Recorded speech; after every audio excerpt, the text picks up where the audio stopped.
বাড়িতে মেহমান এসেছে, কিছু কিনে নিয়ে আয় তো। এনে পয়সা নেই। ঠিক আছে আব্বু। অনেকক্ষণ তো হয়ে গেল, আসিফ কেন আসে না খো? আসিফের রাস্তায় কি হলো যে আসে না খো অতক্ষণ ধরে? বাড়িতে মেহমান বসে আছে, কি করবো আমি এখন? কি হলো আসিফ তোর এতক্ষণ এত দেরি হলো কেন? আর তোর জিনিসই কোথায়?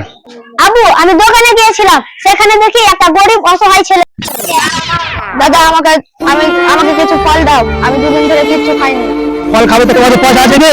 পয়সা নেই দাদা। পয়সা নাই তো ফল আপনি খেতে পারে না, হবে এখান থেকে।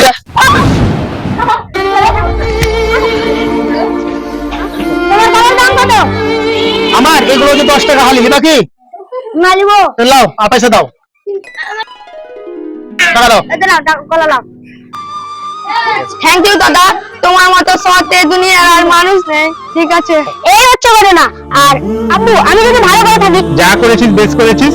আমি মেহমানকে অন্য কিছু খেতে দিয়ে দিব, অসহায় বাচ্চাকে এইভাবে খেতে দিবি।